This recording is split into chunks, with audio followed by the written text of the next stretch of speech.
Bonjour à tous les amis, comment est-ce que vous allez aujourd'hui? Moi ça va super, je suis en pleine forme. Pourquoi? Parce qu'il y a de la place à gauche, il y a de la place à droite. Vous pouvez vous installer avec moi à Bali. Aujourd'hui les amis, je vais vous donner mon itinéraire sur 15 jours pour partir à Bali. Bref, vous ne savez pas comment organiser votre voyage, vous ne savez pas où aller à Bali. Je vais tout vous dire aujourd'hui, tout ce qu'on a fait par rapport à mes expériences personnelles bien évidemment. Alors vous venez d'atterrir à l'aéroport de Denpasar, vous êtes content, vous avez bien fly, vous êtes arrivé à destination et ça c'est le plus important. Et ben les amis, il va falloir dormir parce que souvent vous allez arriver tard le soir, paf, vous faites une nuit à Denpasar, ça c'est bien, c'est emballé, c'est pesé. Ensuite, la deuxième journée, nous sommes partis à Nusa Penida. Nusa Penida est une petite île bien évidemment qui se trouve juste à côté de Bali et ben, grâce à ça vous allez pouvoir vous régaler. Pourquoi? Parce que c'est incroyable, c'est un beau coup de cœur Nusa Penida, très local, très touriste aussi bien évidemment. Le plus gros défaut de Bali, il y a beaucoup trop de touristes, mais bref, pour contrer ça, je vais vous donner quelques petites astuces. Qu'est-ce que nous avons fait à Nusa Penida?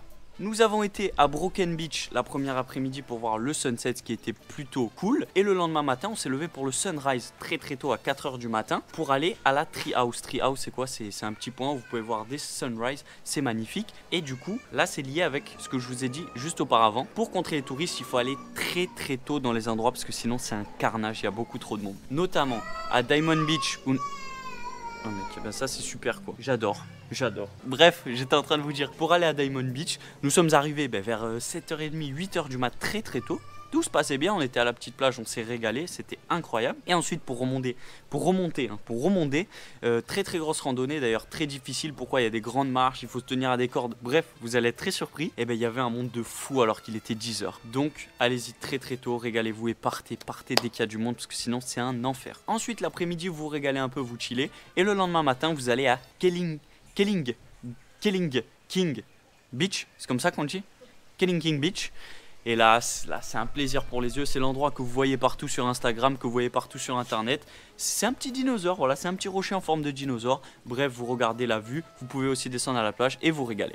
Et là on a conclu Nusa Penida, on se tire d'ici, on retourne sur l'île principale de Bali, à Ubud les amis. Alors dites Ubud si vous êtes un bon local, moi je dis Ubud parce que ça me fait un peu rire. Et au Ubud, eh ben, vous pouvez vous régaler, vous avez un nombre de choses incalculables à faire. Vous pouvez commencer par la Monkey Forest où vous allez voir des singes crapahuter, sauter de liane en liane, c'est plutôt cool, vous régalez. Et ensuite vous pouvez aller dans les rizières de Tegalalang et de Arasurung, c'est ça? Non, Alasarun. Voilà, c'était presque pareil, j'étais pas loin les amis, j'étais proche. Rizière, c'est cool, c'est local, c'est bien, vous voyez les gens qui travaillent dedans et tout, mais ça me fait un petit peu mal au cœur, ça me chagrine un peu de voir qu'il y ait plein de touristes. Voilà, on est là, tac, on prend tous des photos. Vous allez voir, il y a des balançoires faites exprès pour prendre des photos pour les touristes. Moi, je trouve ça fou en vrai de vrai, genre il y a des choses qui sont créées que pour les touristes. C'est ce qui fait marcher l'île, on n'a pas le choix. Ensuite, vous pouvez également aller voir une cascade, celle de Canto Lampo, c'est celle qu'on a été voir. Très belle, trop de touristes aussi, voilà, donc allez-y tôt, sinon il n'y a pas le choix. Vous pouvez également faire des bagues à Sidemen, faire vos propres bagues, voilà. Je ne l'ai pas à mon doigt, je vais la chercher, je vais vous la montrer. Et tac, je reviens, voilà, faire des propres bagues, c'est vous qui la façonnez de A à Z et ça je trouve ça incroyable. Vous êtes avec les locaux, tac, vous fabriquez votre bague, vous soudez, tac, tu fais les motifs, c'est incroyable. C'est pour ça que moi elle est pas très belle parce que c'est moi j'ai tapé comme un clampin. Donc ça c'était vraiment bête d'activité à faire, 35 € le prix de la bague, c'est pas cher et c'est beau. Ensuite, je vous pose ça également ici aussi. Allez au Kretia, très beau beach club. C'est un peu chill, voilà, vous pouvez vous reposer. Allez-y tôt le matin à l'ouverture, comme ça il n'y a pas trop de monde. Vous vous régalez, vous prenez vos petites photos. C'est magnifique, très bon. Goûtez les pancakes. Si vous y allez les amis, prenez les pancakes pour moi, ils sont incroyables.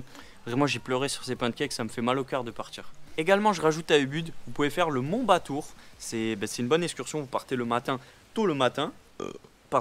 Et vous allez voir le lever de soleil au Mont Batour, c'est magnifique. Et voilà, donc là on conclut ces 4 jours sur Ubud, vous êtes bien régalé, votre voyage là il est vraiment parti, on est presque au milieu. Et vous prenez un petit bateau pour aller à Gili les amis, Gili Trawangan nous sommes allés. Et je tiens à vous préciser, les bateaux les amis c'est un enfer. Donc ça, vous voyez si vous voulez faire, Gili c'est une île très belle, c'est paradisiaque, la plage est magnifique. L'eau est bleu turquoise, c'est incroyable, mais les bateaux... c'est un enfer, on a perdu plus d'une demi-journée pour y aller, 2 heures d'attente. Le bateau ça chavire gros, t'es là, boum, t'es dans la mer, c'est super. Si t'as le mal de mer, t'es mort. Donc voilà, à vous de voir. Moi je vous aurais prévenu. Là-bas vous pouvez faire quoi? L'excursion tortue, bien évidemment, la Turtle Excursion. C'est ce qui est le plus connu là-bas, vous voyez des tortues, vous voyez les petits statues sous l'eau. Bref, vous pouvez vous régaler. En vrai c'est quand même une bête d'excursion, moi je suis content de l'avoir fait. Donc voyez si vous voulez le faire. Et Gili c'est quand même pas mal chill. Vous pouvez vous reposer à la plage, vous pouvez tranquillement reprendre un peu des forces pour la suite du voyage, faire la fête aussi. Trawangan ça fait beaucoup la fête et Gili Air c'est un petit peu plus posé, donc à vous de voir. Et voilà, là on finit les 2 jours à Gili et nous on est reparti du coup en haut de l'île à Lovina les amis. Pourquoi on est allé à Lovina? Parce qu'on avait une villa de ouf et c'était clairement pour se reposer, pour chiller, mais aussi pour faire l'excursion dauphin. Et ouais, il y a une excursion dauphin, clairement la meilleure excursion de toute ma vie, je peux me permettre le terme. En fait c'est un bateau, donc t'es dans un petit bateau avec tous tes copains, vraiment c'est super. T'as un mec qui navigue, il est là derrière, il navigue avec son bateau. Et en fait sur le côté t'as 2 balançoires où tu vas t'accrocher, vraiment tu t'accroches très fort et tu mais la tête sous l'eau avec un masque parce que c'est mieux, sinon tu vois pas trop si t'as pas de masque. Et gros tu vois les dauphins qui sont à côté de toi, enfin c'est clairement la meilleure excursion de toute ma vie, c'était magnifique. Faites-le si vous êtes à Bali, ça vaut le coup à 1000%. 1000%. Ensuite, à Lovina, qu'est-ce que vous pouvez faire? Vous reposer parce qu'il n'y a pas grand chose à faire. Il faut redescendre un peu, on avait fait un temple. Attention, je prends mes notes parce que là c'est chaud. C'est le temple de Pura Ulun Danu Beratan Begudugul. Voilà, vous m'avez compris. Mais temple sympa, c'est un temple sur un lac. Et on a fait également une falls là-bas, une waterfalls comme disent mes amis anglais. Et une cascade si vous préférez en français. La cascade de Gigit Waterfall, très très belle. Il n'y avait pas beaucoup de monde, ça j'ai bien aimé. On a dû croiser peut-être 10 touristes, c'était franchement cool. Attention, il n'y a pas de réseau là-bas, donc c'est à dire que pour rentrer, tu vas te faire alpaguer par tous les touristes. Non, tous les locaux, ils vont vouloir te vendre un taxi. Et j'ai quand même placé le mot alpaguer, et ça c'était plutôt sympa, j'en suis pas peu fier. Donc bref, voilà, on s'est bien régalé à Lovina, on s'est bien détendu, vous êtes reposés. Là on arrive sur la fin du voyage, et nous on a fini par Canggu les amis. Canggu clairement. C'était vraiment une partie de plaisir, c'était incroyable. Je vais vous expliquer, Canggu c'est l'endroit pour faire la fête les amis. C'est l'endroit pour tous les jeunes, tout le monde se réunit. Dès que vous arrivez, vous allez le ressentir direct. C'est beaucoup plus construit, on se sent moins à Bali que par exemple à Ubud. C'est moins local, c'est plus, il y a plus de construction. Tu te sens directement en ville, voilà. J'abuse un peu, mais tu te sens moins à Bali. Et bref, là-bas, qu'est-ce qu'on a fait? On a été à l'Atlas, une boîte de nuit incroyable, c'était magnifique. On s'est régalé. Le lendemain, on est allé au Fins, les amis, le Fins Club, ceux qui ne connaissent pas. Pépite, voilà, tu payes 70 € la journée. T'as un bed avec tous tes copains, c'est super. Et tu manges, tu bois encore. Et puis voilà, bref, tu fais la fête, c'était incroyable. Et également, on a fait une petite visite aussi à Canggu. On a visité le temple de Tanalot. C'était plutôt sympa, beaucoup de monde. Comme partout à Bali, hein, je crois qu'on n'a pas trop de choix, vous commencez à être habitués. Mais voilà, Canggu, vous pouvez bien vous reposer. Petit coucher de soleil. Oh, il s'est arrêté. Ah non, elle est repartie.